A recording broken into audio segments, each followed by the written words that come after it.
안녕하세요, 가치남입니다. 자, 오늘이 7월 마지막 거래일이죠. 그리고 한 주의 마지막이에요. 6월 달에 시장이 정말 급락을 하다 보니까 심리적으로 굉장히 많이 위축이 되었을 텐데, 그래도 7월 달은 조금은 개선이 되었던 것 같아요. 그래서 한편으로 정말 다행이었다고 생각이 되고요. 자, 일단 한번 살펴볼게요. 코스피는 오늘 0.67%의 상승이 나왔고, 이틀 연속으로 좋은 흐름이 나왔었죠. 자, 그리고 코스닥도 비슷하게 0.66%의 상승이 나왔어요. 자, 그리고 시가총액 상위 종목들을 보면 먼저 코스피. 자, 오늘 코스피는 인터넷 관련주들 네이버하고 카카오의 강세가 두드러지는 것 같습니다. 아마도 시간의 거래에서 아마존이 급등이 나오다 보니까 관련 업종이라고 할 수 있는 네이버와 카카오가 강세를 보였던 것 같고요. 그리고 에너지 솔루션 오늘도 좋은 모습이 나왔었죠. 반면에 반도체는 조금은 아쉬웠던 것 같네요. 그리고 코스닥. 자, 코스닥은 오늘 제약 바이오주들 이쪽 흐름이 가장 부진했던 것 같고요. 여기서도 보면 셀트리온 제약하고 알테오젠, 또 시젠, 특히 진단키트 관련주가 굉장히 부진했더라고요. 자, 그래서 코스피, 코스닥 상위 종목들 한번 말씀을 드려봤고, 이어서 코스피의 수급을 살펴볼게요. 자, 오늘 코스피의 거래 대금이 정말 한 달 만에 처음으로 10조 원을 돌파했어요. 한번 과거로 가볼까요? 자, 6월 23일 이때 이후로 처음으로 다시 한번 10조 원을 돌파했죠. 자, 그리고 오늘도 외국인의 많은 순매수가 들어왔고, 기관도 오늘은 많은 매수가 들어왔습니다. 그리고 코스닥도 마찬가지로 기관과 외국인의 양매수가 들어왔네요. 그리고 수급을 보면 삼성전자는 오늘 기관과 외국인의 양매도가 나왔고, 그리고 오늘 코스피 상위 종목 내에서 가장 좋은 흐름이 나왔었던 네이버, 기관과 외국인의 많은 순매수가 들어왔네요. 그리고 카카오도 마찬가지로 기관과 외국인의 많은 순매수가 들어왔어요. 자, 그리고 에너지 솔루션 오늘 매수세가 조금은 약해지긴 했지만 그래도 여전히 기관과 외국인의 순매수가 들어왔고, 연기금 오늘도 많은 매수세를 보여주었네요. 자, 이어서 주체별 매매 동향에 대해서 살펴보도록 하겠습니다. 7월 29일 외국인이 가장 많이 매수한 종목은 하나솔루션, 네이버, LG에너지솔루션, 기아, 현대로템 이런 종목들을 차례대로 매수했고, 또 기관은 네이버, 카카오, 한국항공우주, OCI, LG생활건강 이런 종목들을 차례대로 매수했네요. 자, 그리고 미국 증시의 흐름을 보면 S&P 500은 1.2% 상승이 나왔고, 나스닥은 1%, 그리고 다우지수도 1% 상승이 나왔어요. 자, 사실 어제 초반에 흐름은 좋지 않았었거든요. 나스닥 같은 경우에도 저가가 마이너스 1.2%였고 결국에는 저가에서 종가까지 2%의 상승이 나왔다고 볼 수 있거든요.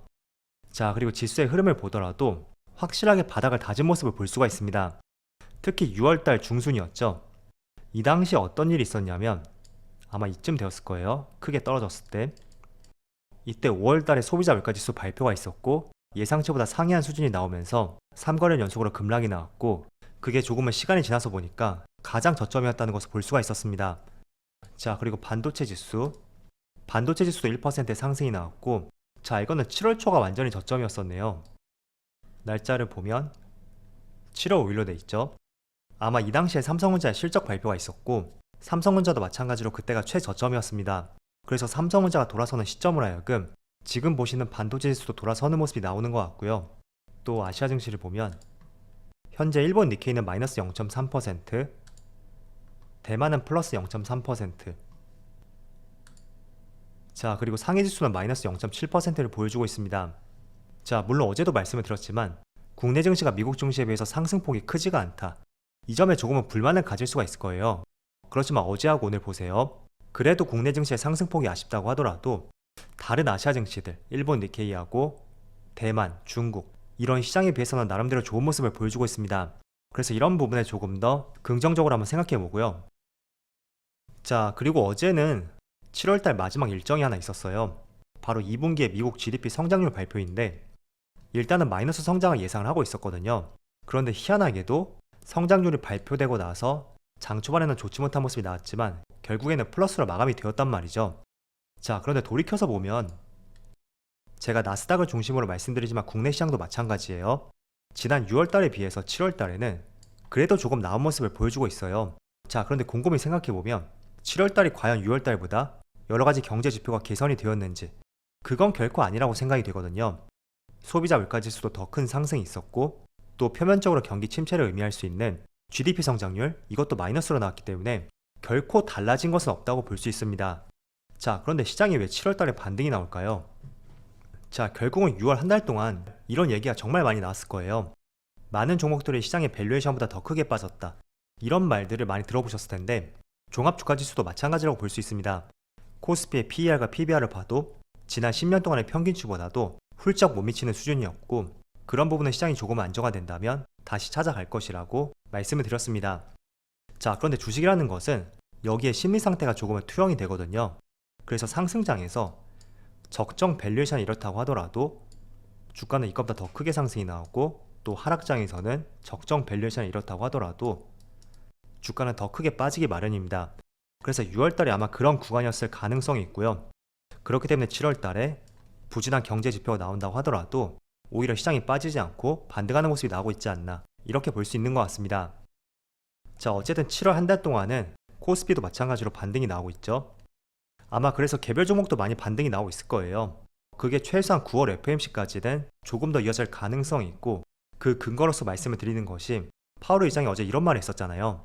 금리 인상 속도를 조금은 늦출 수가 있다, 그런 의견을 내비쳤는데, 결국에는 인플레이션이 조금은 잡히는 것이 보인다던가, 반대로 과도한 금리 인상과 함께 경기가 크게 나빠진다던가, 그런 점들을 보면서 조금은 조절하겠다, 그런 의미였다고 볼 수 있어요. 그래서 8월달에 FOMC가 없죠. 그래서 9월달에 FOMC가 있는 만큼 9월달은 어쨌든 근접했다고 볼 수 있으니까 최소한 8월달까지는 그래도 나름대로 좋은 모습이 나오지 않을까, 그런 생각이 되고요. 또 우리가 기대하고 있는 인플레이션이 있잖아요.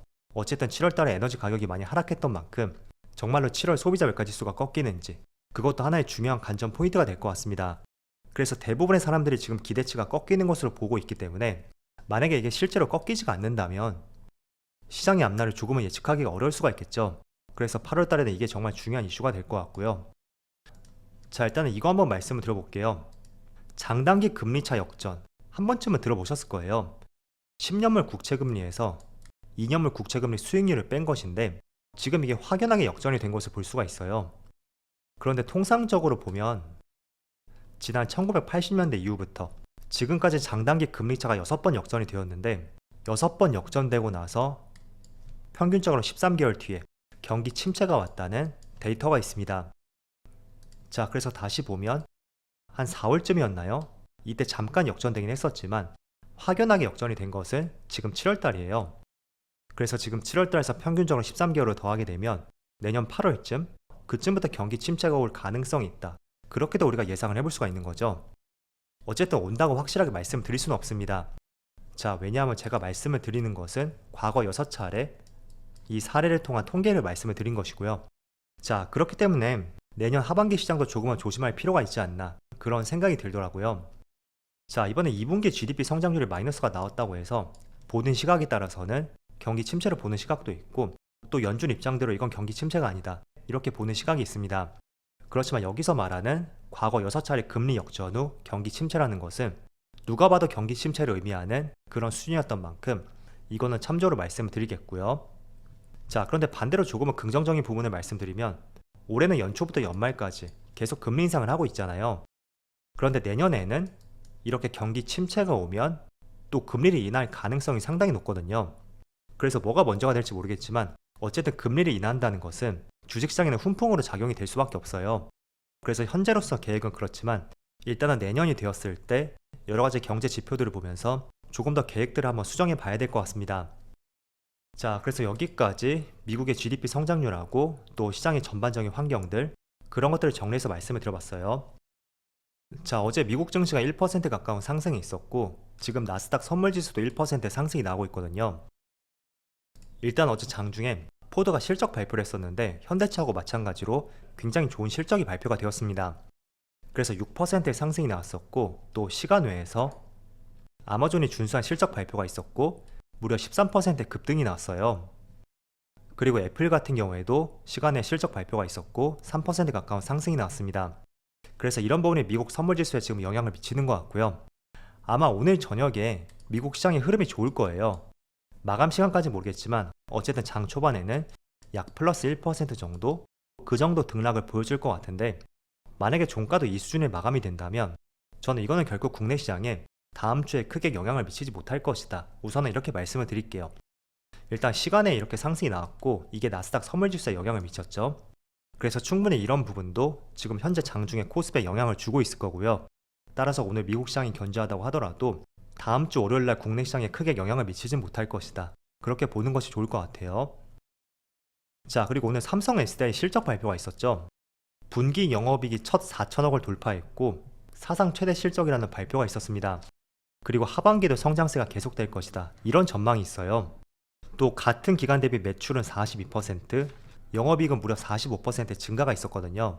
자, 그런데 SK 하이닉스도 그렇고 지금 보시는 삼성 SDI도 마찬가지로 자, 좋은 실적 발표를 했음에도 불구하고 삼성 SDI는 지금 3.8% 하락이 나오고 있고 하이닉스도 며칠 전부터 해서 주가가 조금씩 빠지고 있어요. 자, 일단 저는 이 부분에 대해서는 우선 너무 큰 의미 부여를 할 필요는 없다고 말씀을 드릴게요. 자, 일단 왜냐하면 조금은 기대감이 있었던 종목들은 실적 발표 전부터 주가가 조금씩 상승이 나왔어요. 자, SK 하이닉스도 마찬가지로 삼성전자 실적 발표와 함께 몇 %였죠? 저점에서 고점까지 거의 16% 상승이 나왔습니다. 그리고 삼성 SDI도 사실 마찬가지거든요. SDI도 보면 저점에서 고점까지 16% 상승이 나왔죠. 자, 그래서 지난번에 현대기아차도 마찬가지였고요. 일단은 실적 발표를 통해서 결과가 확인이 되었던 만큼 거기에 따른 1차적인 매물이 나오는 것 같고요. 저는 이런 부분이 조금은 소화가 되면 다시 충분한 반등의 여지가 있다. 그렇게 말씀드리겠습니다. 자, 그래서 여러분들 지금 포커스를 맞춰야 되는 것은 내가 보유한 종목의 실적이 잘 나왔는데 오히려 주가에 하락이 나온다. 물론 기분은 좋지 않겠지만 너무 거기에 의미를 두지 마시고요. 지금의 실적은 지난 것이에요. 그렇기 때문에 하반기 실적 얼마나 달라질 수 있는지 그런 부분에 포커스를 맞추고요. 또 개별 업종 말고도 전체 시장을 아울 수 있는 거시적인 환경들, 예를 들어 미국의 GDP 성장률이 하반기는 턴어라운드 할 수 있는지, 그리고 원자재 가격들이 안정화되는지, 또 환율이 안정화되는지 그 부분을 조금 더 포커스를 맞춰보시고요. 결국에는 코스피 지수, 이 지수 자체가 추세적인 방향성이 나와야지만이 그 안에서 개별 업종도 기본적으로 좋은 움직임이 나올 수밖에 없습니다. 그래서 많이 아쉽다고 하더라도 지금 대형주들이 상당히 실적이 좋잖아요. 하이닉스도 마찬가지였고 삼성 SDI도 마찬가지고 또 에너지솔루션도 매출은 긍정적이었어요. 그래서 7월달이 이제 마무리되었던 만큼 8월달에는 이런 좋은 기운들이 조금 더 이어질 수 있는 그런 한 달이 되기를 기원해보면서 다들 즐거운 주말 보내세요. 자, 그럼 오늘 영상 여기서 마치도록 하고요. 언제나 여러분들의 성공투자를 기원하도록 하겠습니다. 감사합니다.